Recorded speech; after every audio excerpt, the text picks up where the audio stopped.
Yo diría que tenemos como sociedad un poquito de estrés postraumático de la crisis de 2007-2008 que nos hace ver con sospecha todo lo que tenga que ver con construcción, con el mundo inmobiliario y con crear viviendas. No debemos de olvidarnos que un país como España no es sostenible construir 80.000 viviendas al año. Eso está por debajo de la tasa de reposición. Regular el alquiler vacacional puede encarecer las vacaciones. De hecho, en la propuesta política que comentábamos antes del PSOE, hay la voluntad de encarecer las vacaciones. Una política sana de alquiler vacacional y de alquiler flexible mejora la competitividad de una ciudad como destino.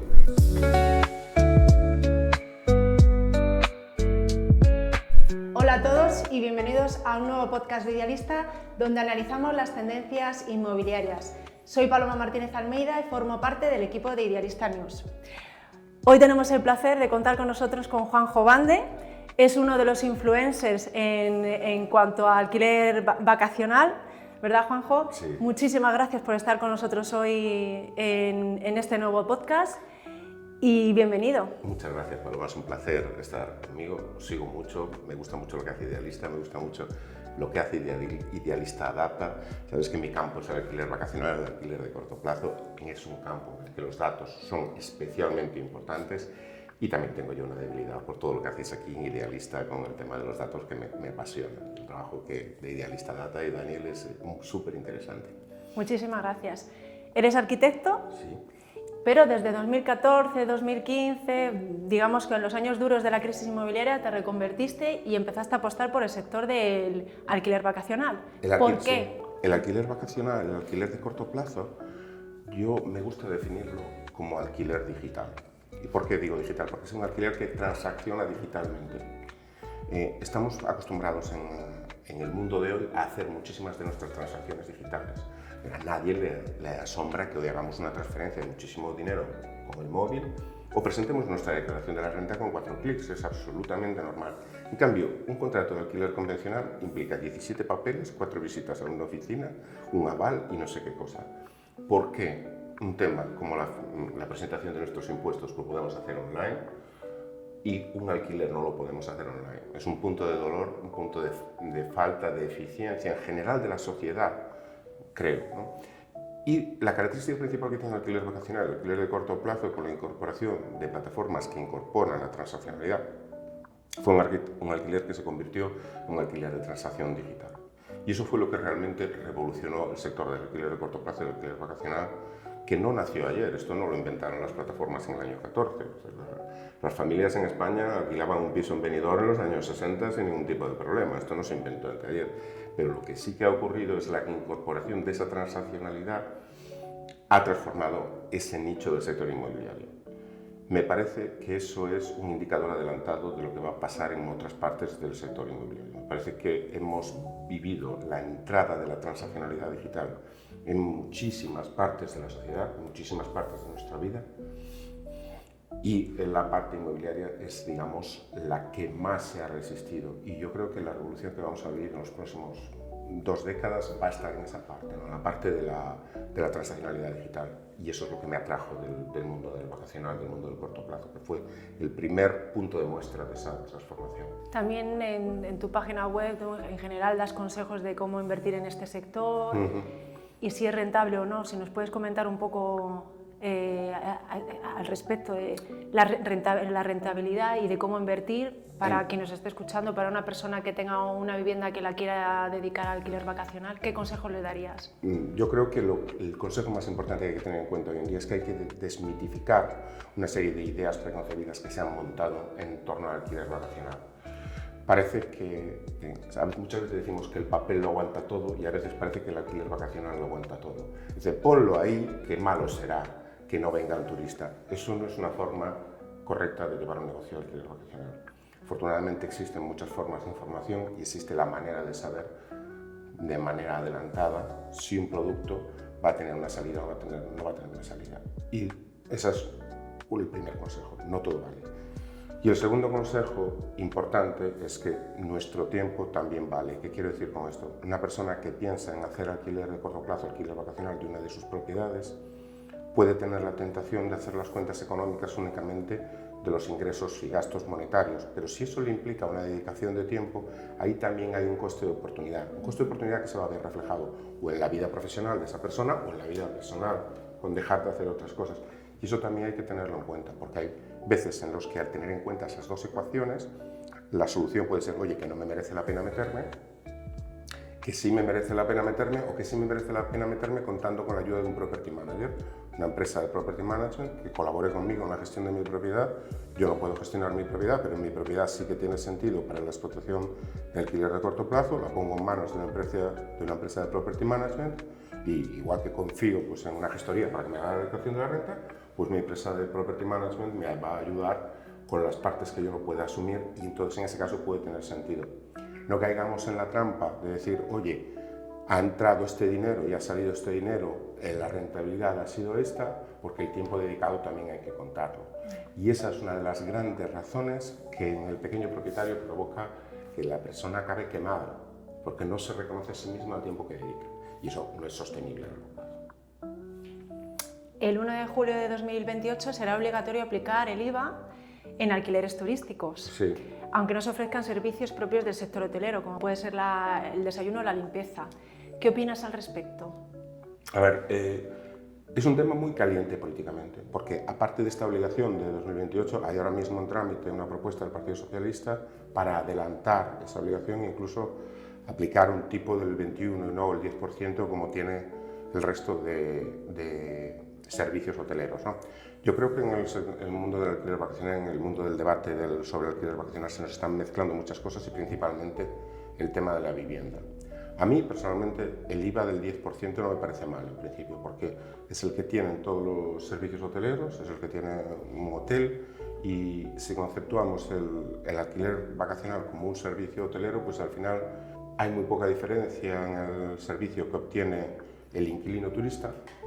Y creo que puede tener lógica en el caso de la aplicación del IVA del 10%, al igual que en los hoteles. La aplicación del IVA del 21%, tal como se dice en la propuesta de ley del PSOE, tiene una intención punitiva. No lo estoy diciendo yo, lo dice el proyecto. Entonces, como tal intención punitiva, me parece mal, porque la idea ahí es desincentivar el uso del alquiler vacacional para generar uso de vivienda, que es proponer eso es no entender el mercado, porque gran parte del conjunto de viviendas que están en alquiler de corto plazo son segundas residencias. Estamos grabando esto en Madrid. En Madrid es muy habitual que las personas tengan una segunda residencia en la costa. Esas personas que tienen una segunda residencia en la costa o en Galicia o en Asturias, que ocupan durante 15 días al año, un mes al año, ¿van a incorporar esa vivienda al mercado de alquiler residencial? No es realista pensar eso.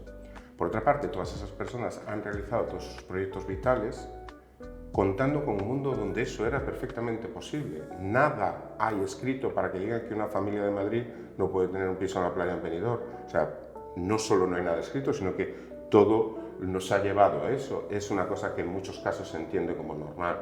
Entonces, cuando se ponen encima de la mesa el número que hay de 300.000 viviendas en España, que si ralentizamos que estas viviendas se dediquen al alquiler vacacional, van a incorporarse al alquiler residencial de largo plazo, esto es confundir churras con merinas, porque si a mí me sobran 20.000 viviendas en Denia, no voy a arreglar el problema de la vivienda en Carabanchel. O sea, no tiene absolutamente nada que ver.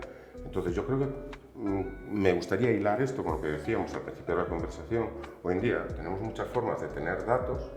Si queremos resolver un problema como la vivienda, que necesita resolver, es un problema real y complejo, hay que utilizar muy bien los datos y no podemos resolver este problema a martillazos, porque la solución no es una, la solución son múltiples, hay que atacar el problema por muchos lados, pero con conocimiento de causa. Y no vamos a resolver el problema de la vivienda en el centro de Málaga o en el centro de Madrid o en el centro de Valencia poniendo vivienda, liberando vivienda, o sea, sacando del mercado de alquiler vacacional vivienda en Javea. O sea que no va por ahí la cosa, no tiene mucho sentido. Entonces yo creo que hay que racionalizar un poco eso. Las medidas punitivas tienen lógica si van a producir un resultado que va alineado con la política que se busca, pero si es castigar, porque oye, castigar por castigar, esto más bien parece un tema religioso. Hay dos temas que has sacado ahora, que son dos preguntas que tenía, que es primero, ¿cómo estás viviendo la crisis de la vivienda, ¿no? y de quién es la culpa? Porque es verdad que se buscan culpables, ¿no? Y el alquiler de corta estancia, alquiler vacacional, el alquiler de temporada, al final se busca regular estos alquileres para intentar solucionar, ¿no? lo que tú has dicho, la falta de oferta de vivienda en alquiler residencial o tradicional.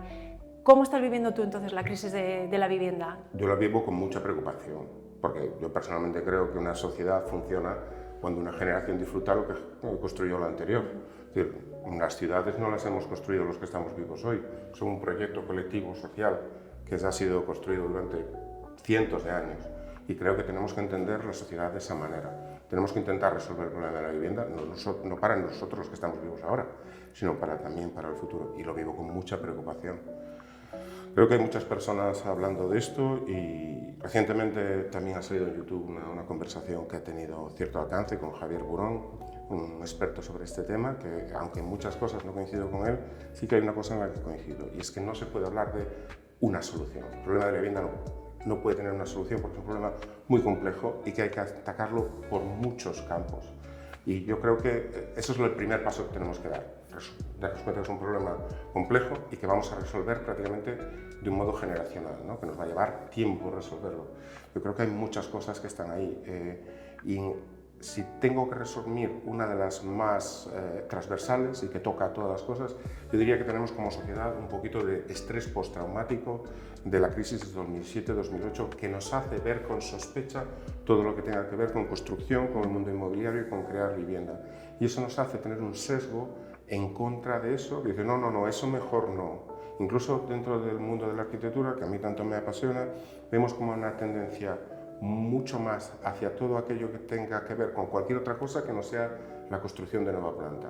La rehabilitación energética, muchas otras áreas son muy interesantes y muy positivas, hay que trabajar en ellas, pero no debemos de olvidarnos que un país como España no es sostenible construir 80.000 viviendas al año. Eso está por debajo de la tasa de reposición. Tendremos que ver qué políticas queremos tener, pero tenemos una vivienda de protección oficial prácticamente desaparecida del mercado, tenemos mucha gestión de suelos urbanizables prácticamente paralizada desde el año 12-13, no se ha avanzado en muchos de ellos, tenemos unos requisitos técnicos sobre la vivienda que han seguido subiendo, dejando fuera, que está muy bien, subir los requisitos energéticos, subir los requisitos de habitabilidad, pero estás haciendo que la construcción a la vez sea más cara y no estás haciendo medidas paliativas para esos costes. Y entonces, ¿qué se está ocurriendo? Que solo está llegando al mercado vivienda de precio alto y ha desaparecido la de precio medio y precio bajo. Es un problema muy complejo. Yo creo que el primer paso es tomar conciencia de la complejidad del problema y saber que lo tenemos que atacar por muchos lados. Y las medidas que se puedan hacer, se hacen falta todas. ¿Y qué sensación tienes? Porque esto que tú comentas se habla en muchísimos foros, en muchísimos eventos, en mesas redondas. Llevan años hablándose de esto, pero estamos en el mismo punto. O sea, no se llega a levantar más de 100.000 viviendas al año, es decir, de obra nueva, digo. Entonces, ¿qué falta? ¿Qué pasa para que avancemos por ese camino? Yo creo que es un proceso social, es un proceso de cognición colectiva que nos tiene que llevar a asumir esta realidad como sociedad y segundo, que desde todas las partes se permee la realidad de que hay que actuar frente a este problema y como muchos otros retos sociales lleva un tiempo darse cuenta de esto. Podemos poner el ejemplo del cambio climático. Desde que se ha empezado a hablar del cambio climático hasta que ha habido una conciencia social permeada de que esto es un tema real y que hay que actuar, pues ha pasado tiempo. Yo creo que tenemos que entender que el problema de la vivienda, que no es solo un problema de España, es un problema que existe en muchos países de Occidente, tiene unas causas transversales que están en todas partes, que tenemos que como sociedad buscar la forma de reatacarlas y yo creo que cambiar esa actitud de principio negativa hacia todo lo que sea construir, eso es algo que tenemos que revisar porque creo que nos está costando mucho. Tenemos que también ser más flexibles con las formas de habitar. Hay ciudades globales, como puede ser Madrid y Barcelona, que a lo mejor requieren soluciones distintas de ciudades regionales, como Coruña o yo qué sé, o Gijón, ¿no? Entonces, tendremos que trabajar por muchas líneas y muchas cuestiones que sean necesarias y sobre todo como sociedad tomar conciencia de que es un problema complejo que va a llevar tiempo a resolver. Ahora has dicho lo de las viviendas flexibles, te he escuchado en varios podcasts tuyos que hablas del alquiler flexible y sobre todo, como dices tú, en grandes ciudades, ¿no? Que es donde más demanda de vivienda hay. Esto, si nos lo puedes explicar un poco, ¿en qué consiste este alquiler flexible? Me gusta poner el alquiler flexible en relación a otra palabra que sería decir ciudad abierta. Me gusta explicarlo de la siguiente manera. Si yo tengo que irme mañana a vivir a Barcelona, Madrid o París, lo correcto es que yo tenga más opciones que comprar un piso o irme a un hotel. Si en una ciudad las únicas opciones que tengo es o me compro un piso o me voy a un hotel, esa ciudad no me ofrece nada interesante. Porque yo a lo mejor necesito estar 2 meses, 3 meses, voy con un proyecto de trabajo, vamos un equipo de trabajo a desarrollar un proyecto, una obra, lo que sea. La sociedad, las ciudades tienen que ser más abiertas, tienen que tener una oferta alojativa más variada. No puede ser o me compro un piso o me voy a un hotel. Y ahí es donde entra el alquiler flexible. Durante mucho tiempo se llamó el alquiler de temporada, hoy en día se utiliza mucho la palabra flexible, pero parece que está un poco más ligada con lo que hablábamos de la transaccionalidad digital. A mí me gusta llamarlo muchas veces alquiler digital, porque es aquel alquiler que transacciona digitalmente. Si a cualquiera de nosotros mañana nos tenemos que ir 2 meses a París a sacar un proyecto, nos gustaría ser capaces desde nuestro móvil de, con un sistema medianamente que nos ofrezca seguridad y agilidad, ser capaces de reservar un apartamento para esos 2 meses, ¿por qué no? Y eso está aportando flexibilidad y competitividad a esa ciudad. Si una ciudad no tiene un parque de vivienda con acceso, con un porcentaje de alquiler flexible, esa ciudad es una ciudad menos competitiva, porque ofrece soluciones alojativas peores. Por tanto, las empresas tendrán acceso a profesionales peores, tendrán menos atractivo y supone una pérdida de competitividad para la ciudad. En mi opinión, por ejemplo, lo que acaba de hacer Barcelona, cortando el alquiler de corto plazo, es una pérdida muy grave de competitividad para la ciudad. Sí, justo era otra pregunta que tenía por hacerte, que es, tú ya lo has comentado, que Barcelona prohibirá el alquiler turístico en 2028. Nueva York también lo hizo en su momento. Con las consecuencias que se han vivido en Nueva York, si nos lo puedes comentar un poco, porque vamos, que lo has analizado bien. ¿Los pisos turísticos están en peligro de extinción? Yo creo que para entender lo que está pasando con el tema del alquiler vacacional, del alquiler turístico, hay que entender que hoy en día en España tenemos el tema planteado como un tema urbanístico. Las competencias urbanísticas son competencias municipales. Los ayuntamientos tienen la competencia de organizar los usos del territorio dentro de su ámbito. En España tenemos 8.123 ayuntamientos, creo recordar, si no me falla la memoria. Son 8.123 situaciones diferentes. No es la misma la situación de Madrid que la de Javea, como decíamos. Y hay sitios donde se podrán tomar unas decisiones determinadas, que a lo mejor son acertadas, a lo mejor son equivocadas, pero eso no quiere decir que esa sea la decisión que vayan a tomar los otros 8.100 ayuntamientos que hay en España. Es más, normalmente lo complicado con las normativas urbanísticas es coordinarlas. Cada normativa urbanística cambia de ayuntamiento a ayuntamiento, incluso de ordenanza zonal a ordenanza zonal. Y esto es el mundo al que vamos a ir con el alquiler vacacional. Hemos vivido un tiempo marcado por la modificación de la ley de arrendamientos urbanos de 2013, que le dio competencias en materia de alquiler turístico a las autoridades autonómicas municipales. Y yo creo que estamos viviendo el momento en el que se acaba eso y estamos entrando en un momento donde la normativa que nos va a marcar el futuro del sector van a ser las normativas urbanísticas municipales. Y ahí entramos en el juego municipal, en el juego técnico, en el juego político.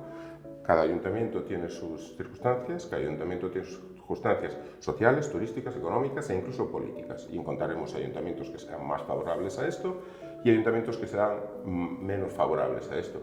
Yo creo que una política sana de alquiler vacacional y de alquiler flexible mejora la competitividad de una ciudad como destino, y restringir en exceso el alquiler de corto plazo provoca ciudades cerradas que son menos receptivas de lo que les pueda llegar, y es pegarse un tiro en el pie de la competitividad de una ciudad.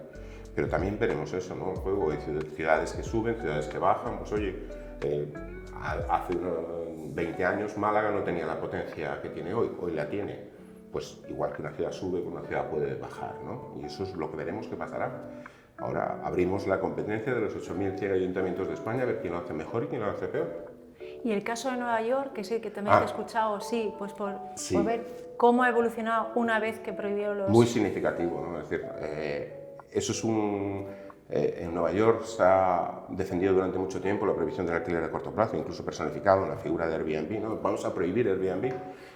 Pues ya ha pasado un tiempo desde que en Nueva York, la ciudad de Nueva York, no el estado de Nueva York, se ha prohibido Airbnb. ¿Y qué ha pasado? Pues que en la ciudad de Nueva York el problema de la vivienda no se ha arreglado, el problema de la vivienda ha seguido subiendo, el precio de la vivienda ha seguido siendo cada vez más inaccesible para las personas de ingresos medios o bajos. El alquiler de corto plazo turístico se ha desplazado a ciudades limítrofes, en el caso de Nueva York a New Jersey. Ahora un negocio fantástico es tener un Airbnb en New Jersey, que es cortar el puente y ahí estás. Y en la ciudad de Nueva York los precios de los hoteles se han incrementado, con lo cual se va a un turismo mucho más exclusivo, ¿no? Es decir, la gente lo que quiere muchas veces es que no me molesten los turistas, pero cuando yo viajo yo no soy un turista, yo no molesto, ¿no? Creo que tenemos que ser conscientes de que todos viajamos por el mundo y que todos queremos tener oportunidades, ¿no? Si limitamos demasiado el acceso, a lo mejor también encontramos que nos limitan a nosotros el acceso cuando queremos viajar. ¿Regular el alquiler vacacional encarece las vacaciones? Regular el alquiler vacacional puede encarecer las vacaciones. De hecho, en la propuesta política que comentábamos antes del PSOE, hay la voluntad de encarecer las vacaciones. Si le pones el 21% por encima y dices que lo haces de manera punitiva, estás encareciendo las vacaciones de todas las personas que utilizan esa forma. No lo invento yo, lo dice el proyecto, que es lo que quieren hacer. Es decir, para que sea más competitivo el hotel. Es decir, me parece que cuando desde los poderes públicos se hace o se pretende hacer defender a un producto frente a otro producto, es decir, yo creo que los poderes públicos deberían defender al consumidor, ¿no? Y darle la mayor cantidad de opciones posibles, y aquellas opciones que el consumidor está demandando, pues debe ser porque tienen una lógica detrás. Tenemos que darnos cuenta que en España cada año se realizan millones de contratos de alquiler de corto plazo, millones, y todo el mundo lo hace de forma voluntaria. Es porque eso tiene sentido. Hablamos a lo mejor de 2 o 3 millones de contratos cada año de alquiler vacacional. Eso es porque hay una demanda de ese servicio y eso no va a parar ahí. Como dice el refrán británico, cuando hay voluntad hay un camino, ¿no? Y hay que buscar la manera de encontrar ese camino. En tu opinión, en tu experiencia, ¿qué impacto tiene el alquiler vacacional en el barrio, en el municipio y en la economía en general? Tiene diversos impactos. El primer impacto es una diferente manera de distribuir los ingresos del turismo. Si uno no tiene más que coger las fotos aéreas de Google Maps, ir a mirar cómo son las instalaciones hoteleras de resorts de pulserita. Las instalaciones hoteleras de resort de pulserita tienen una valla alrededor, no sabes si es para que no entren o para que no escapen los de dentro, ¿no? Entonces generan un formato de uso del territorio que no genera permeabilidad. Son islas de explotación hotelera que son absolutamente extractivas, que generan externalidades hacia afuera y generan un modelo turístico muy destructivo para la sociedad. No digo que todas las instalaciones hoteleras sean de ese estilo, pero me gusta poner ese ejemplo. Si ponemos otro ejemplo de una instalación hotelera que puede estar en el centro de una ciudad, esa instalación hotelera, cualquier hotel de 4 o 5 estrellas que puede estar en el centro de Madrid, intenta que sus usuarios hagan la mayor cantidad de consumo dentro del propio hotel. Cafetería, restaurante, van a aumentar los ingresos de esa manera. Entonces no hacen consumo en el barrio y ese hotel no consume en el barrio, consume en canal mayorista. La comida, la bebida, no se lo van a dar las instalaciones del alrededor, sino que se lo va a traer un proveedor de canal mayorista, con lo cual no está distribuyendo valor en la trama urbana de alrededor. El alquiler vacacional, por su dimensión, tiene una escala mucho más granular y distribuye mucho más los ingresos entre una cantidad más grande de propietarios y a su vez hace que el uso del turista, del viajero, del inquilino, sea mucho más distribuido. Es decir, yo conozco casos de restaurantes que dicen yo me he salvado porque me han puesto unos apartamentos turísticos enfrente y aquí me viene la gente, todo el mundo a desayunar o a comer. O sea, yo vivo en Santiago y en la zona nueva de Santiago, que el uso típico es de estudiantes, en verano se quedaba vacía.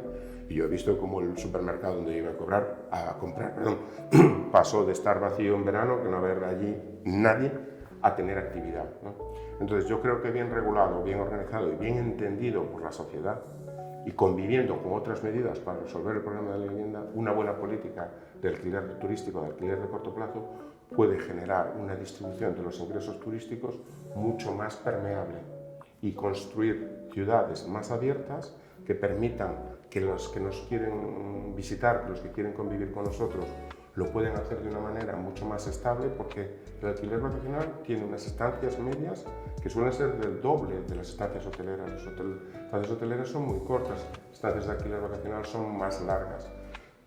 Esto tiene una importante pata de sostenibilidad, porque si tú quieres tener más actividad turística con menos viajes, con menos huella de carbono, lo que necesitas es alargar las estancias. Esto es lo que pasa de forma natural en el alquiler vacacional. Lógicamente, si esto lo vamos a comentar con personas del sector hotelero tradicional, encontrarán todos los argumentos en contra del alquiler vacacional. Yo lo entiendo, cada uno defiende la parcela en la que está especializado, pero creo que estos argumentos también deben de ser puestos encima de la mesa, porque las estancias largas son una manera de conseguir que la permeabilidad del turismo no sea tan agresiva, no sea tan de rotación.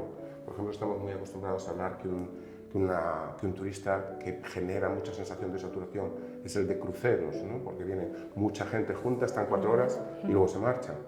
El turista de alquiler vacacional es absolutamente lo contrario. Vienen en grupos familiares y se distribuyen por muchas partes de la ciudad. Yo creo que estas cosas hay que ponerlas encima de la mesa, tenerlas en cuenta y desde leer todas las sensibilidades, intentar resolver el problema de la vivienda. El alquiler turístico tendrá que ser considerado también en esa pata, en ese problema, una pata más, y todo el mundo trabajar en esa línea, porque yo creo que un turismo sostenible necesita alquiler de corto plazo. Juanjo, explícanos la diferencia entre el alquiler vacacional y un piso turístico. Bueno, buena pregunta. Porque no es lo mismo. Claro, a ver. Es decir, que es verdad que cuando escribes artículos sueles utilizar esos como sinónimos, pero legalmente no es lo mismo. No es lo mismo. A ver, la verdad es que piso turístico no es una palabra que tenga un fondo jurídico, técnico detrás, es una palabra coloquial, porque todos tenemos que utilizar el lenguaje coloquial para entendernos, no vamos a estar con el diccionario de la Real Academia encima de la mesa todo el día, ¿no? Entonces la palabra piso turístico se ha generalizado, y se ha generalizado con un tono bastante despectivo, ¿no? Piso turístico parece que es una cosa que genera problemas, ¿no?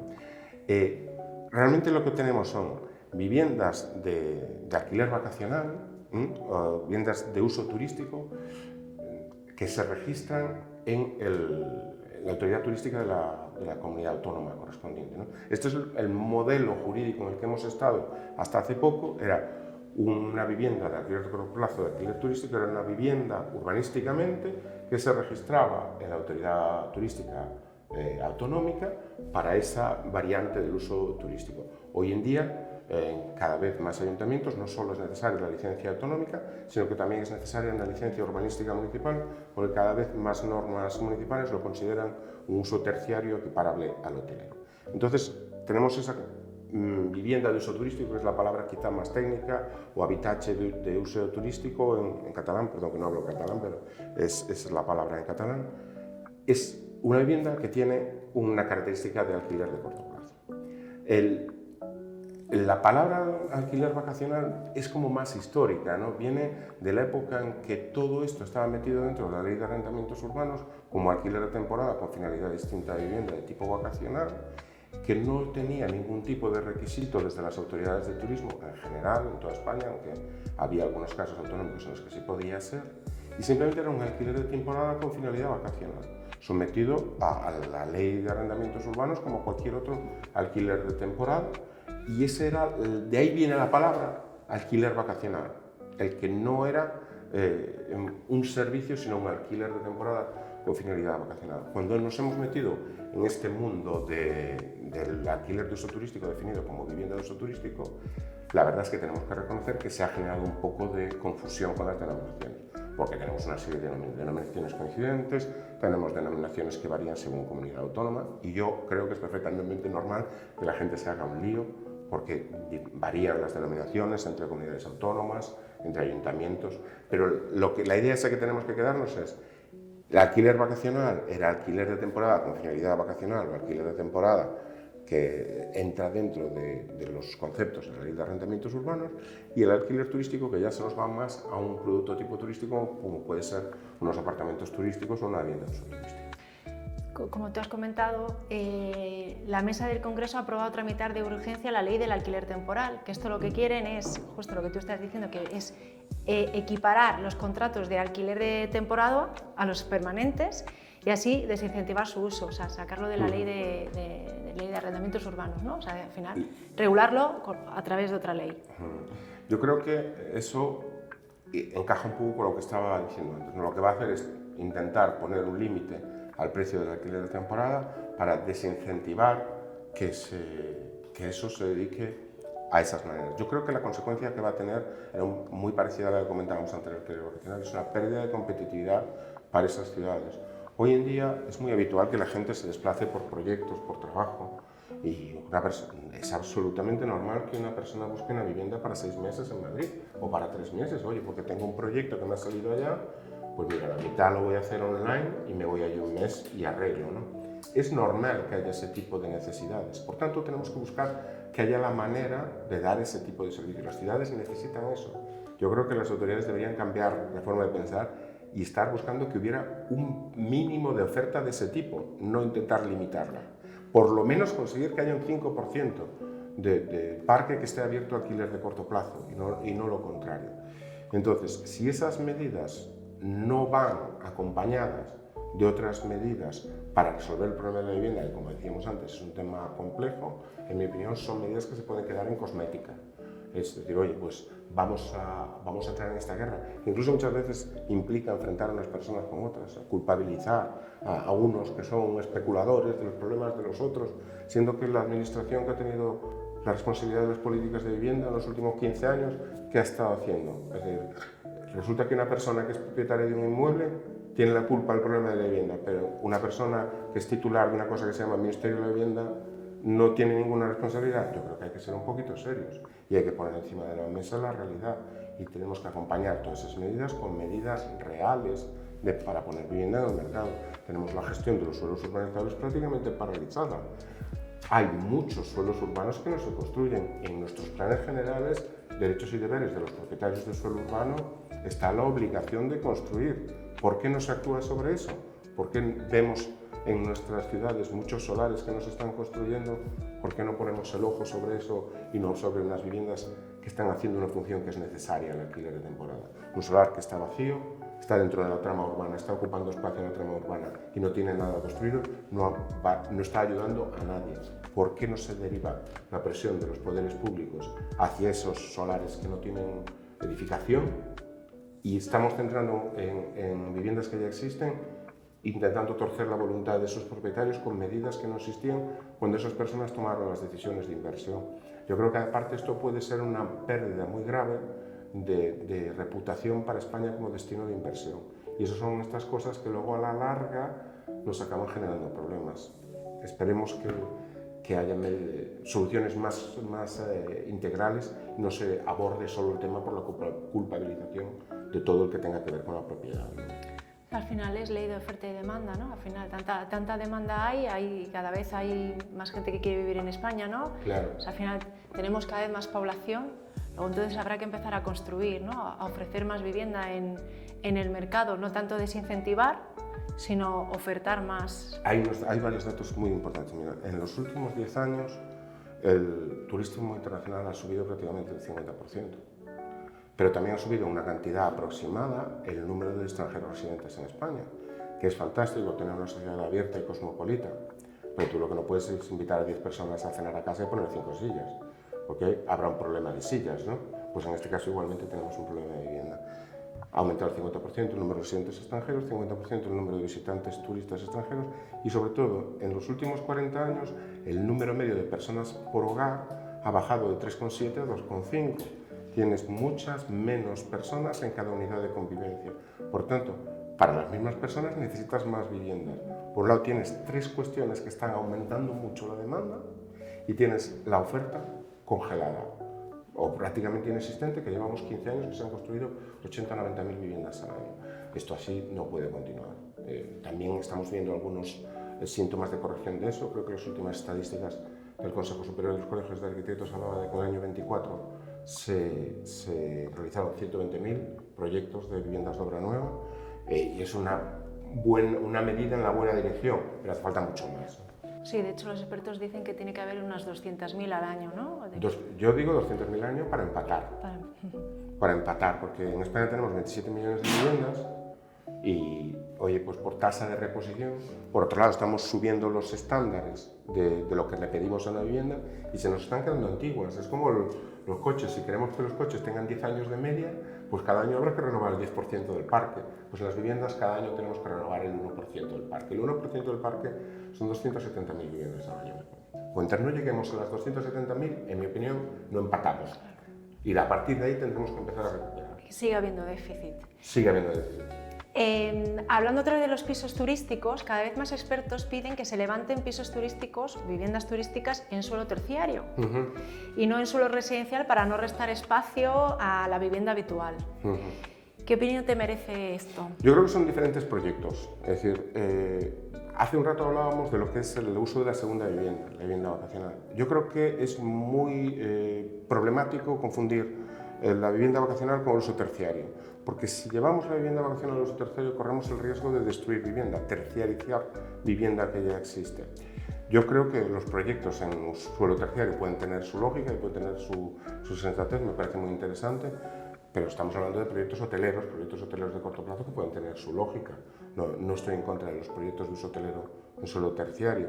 Pero la idea de la vivienda vacacional de corto plazo es otra, es mantener el uso residencial, porque viene de toda esta tradición de la segunda residencia. Pongamos un ejemplo, las familias, las personas que se compran una vivienda, por ejemplo en Canarias, para ir a jubilarse cuando se retiren, mientras tanto lo utilizan un mes en verano y mientras tanto la rentabilizan con alquiler de corto plazo. Eso no se puede resolver con un uso terciario, porque esa persona no desea comprar un trocito de un uso terciario donde no se puede residir. En un uso terciario no es legal residir, no te puedes empadronar en un hotel. Por tanto, eso tenemos que tener en cuenta, que estamos hablando de dos problemas distintos. Para algunos casos, como los que hablamos, la necesidad de alojamiento temporal de grandes ciudades que requieren un movimiento de gente, puede encajar perfectamente un alquiler de corto plazo, un uso de corta estancia en un uso terciario. Pero de las 400.000 viviendas de alquiler de corto plazo que hay en España, la mayor parte no encajan en ese modelo y la mayor parte de destinos no encajan en ese modelo. Tenemos que hablar, por ejemplo, de muchos destinos que no estaban en el mapa turístico y que los ha colocado en el mapa turístico el alquiler vacacional. Todo el norte de España, toda la costa norte de España, tiene un grave problema de estacionalidad. La estacionalidad hace que las plantillas hoteleras no sean estables y eso genera que no tengas una oferta turística sostenida. Lo mismo ocurriría con un uso terciario, porque tienes una demanda muy en punta. El alquiler vacacional, que es mucho más flexible en la utilización de los recursos, ha permitido colocar en el mercado turístico a comunidades como Galicia, Asturias o Cantabria, de una manera que no les permitía la planta hotelera convencional. Si nos vamos a los usos terciarios, tenemos esos mismos problemas. Por tanto, yo creo que puede ser una solución para ciudades de gran tamaño, para unos casos muy concretos del alquiler vacacional, pero no creo que sea la solución global para el alquiler vacacional. Muy bien, Juanjo, ya de las últimas preguntas. Desde el 1 de julio los alquileres de corta duración contratados en plataformas digitales deberán contar con un número de registro obligatorio. Correcto. ¿Qué opinión te merece esta medida que viene de Europa? Sí. Y somos los primeros, España ha sido el primero, ¿no? O de los primeros en implantar. A mí el reglamento, de hecho yo participé en el proceso de información pública del reglamento en Europa, estuve reunido allí con la Comisión y a mí el reglamento tal como ha venido de Europa me parece muy interesante. Me parece que da una opción para dar carta de naturaleza al alquiler de corto plazo, dar luz y taquígrafos y que se conozca lo que ocurre. El problema que tiene es que la implementación en España ha sido excesivamente, en mi opinión, atropellada y muy dispar. La responsabilidad del registro está en manos de los registros de la propiedad. Los registros de la propiedad, como todos sabemos, son muy dispares. Tienen un problema de armonización de criterios y eso es lo que estamos viendo con el registro, con la obtención de los números de registro para alquiler de corto plazo. Que los criterios de los registros de la propiedad que tienen que tramitar están siendo extraordinariamente variados. Dentro de una misma ciudad, que hay diversos registros de la propiedad, pues uno pide unos requisitos y el otro no pide otros requisitos. En Valencia, por ejemplo, no se están dando los números provisionales, se dan únicamente código seguro de verificación. La casuística está siendo diversísima, y aparte es un tema relativamente complejo porque el registro, que se llama registro único, una de sus características es que es menos único de lo que parece, porque tenemos registro de alquiler turístico, de alquiler vacacional, tenemos registro de alquiler de temporada que no es turístico y tenemos número de registro también para alquiler por habitaciones. Entonces, y le hemos dado muy poco tiempo a la sociedad para que asuma todo esto. Ha sido una puesta en marcha, en mi opinión, apresurada, con unos registros de la propiedad que no están armonizados, y yo creo que vamos a ver mucha casuística en tribunales de recursos a resoluciones de denegación de inscripción de los registros que van a acabar en los tribunales. O sea que vamos a ver mucha judicialización del tema. Entonces, la idea me parece bien, la implementación no me gusta cómo se ha hecho. Muy bien, Juanjo. Pues nada, hasta aquí la entrevista de hoy. Muchísimas gracias por haber venido, por haber atendido a Idealista News. Ha sido un auténtico placer. Esperamos verte más veces, seguir contando contigo. Y muchas gracias a vosotros por escucharnos una vez más. Hasta la próxima. Hasta la próxima.